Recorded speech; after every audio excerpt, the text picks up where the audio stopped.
High ড্রেনের উপর বানানো দোকান ভাঙা হলো পুরো প্রশাসকের নির্দেশে। মালদা মেডিকেল কলেজ সংলগ্ন 34 নম্বর জাতীয় সড়কের ধারে হাই ড্রেন দখল করে বেশ কয়েকটি দোকান করার অভিযোগ ছিল। সোমবার ইংরেজবাজার পুর প্রশাসক তথা সদর মহকুমা শাসক সুরেশচন্দ্র রানো পরিষ্কারের জন্য ওই দোকানগুলি সরিয়ে নেওয়ার নির্দেশ দিয়েছিলেন, কিন্তু 24 ঘন্টা কেটে গেলেও ওই দোকান না সরানোয় মঙ্গলবার তার নির্দেশে জেসিবি মেশিন দিয়ে একটি দোকান ভাঙা হয় বলে অভিযোগ।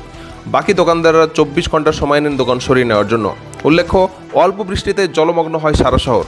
আগাম নিকাশি ব্যবস্থা করার জন্য এই ড্রেনগুলি পরিষ্কার সিদ্ধান্ত নেওয়া হয় পুরসভার পক্ষ থেকে। জেসিবি মেশিন দিয়ে বিভিন্ন এলাকার হাই ড্রেনে জমা মাটি কেটে পরিষ্কার করা হচ্ছে। এমন সময় মালদা মেডিকেল কলেজ ও হাসপাতাল সংলগ্ন এলাকায় ড্রেনের উপর দোকান থাকার কারণে পরিষ্কার কাজে বিঘ্ন ঘটায় এই সিদ্ধান্ত নেন ইংরেজ বাজারের পুর প্রশাসক। আজকে তো কালকে একবার মৌখিকভাবে বলে গেছিল, কে এসেছিল?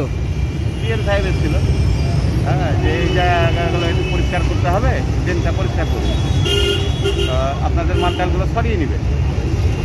যাই হোক, আর অতগুলো মাল তো আমরা সকাল 8টার সময় লেবার ডেকেছিলাম যে লেবার আসলে আমরা সরিয়ে নেব, কিন্তু খুব মানে সকাল 7টার আগেই এসে ওরা একটা দোকান ভাঙচুর করে দিয়েছে। আচ্ছা, একটু সময় দিলে হয়তো দোকানদারটা বাঁচত।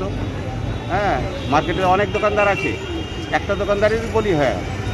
কতটি দোকান আছে এখানে? এখানে 100টার মতো দোকান হবে।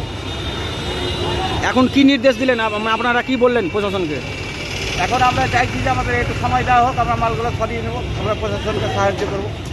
হঠাৎ এটা তো বুঝতে পারলাম না, 24 ঘন্টাও তো পার হয়নি, একটা সময় দিতে হতো।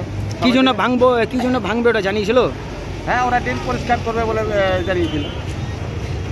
এখন সময় চেয়েছেন আপনারা? আমরা একটু সময় চেয়েছি। সময় তো আজকে 3টা দিয়েছে, এখন কালকে কী হবে জানি না, তবে আজকাল সময় দিলে আমরা সময় পেলে পরিষ্কার করে দিতে পারবো। আপনার নাম আর পরিচয়? আমি স্বপন সিংহ, এই মার্কেটের সেক্রেটারি। মালদা থেকে গোলাম হাবিবের রিপোর্ট, NBTV।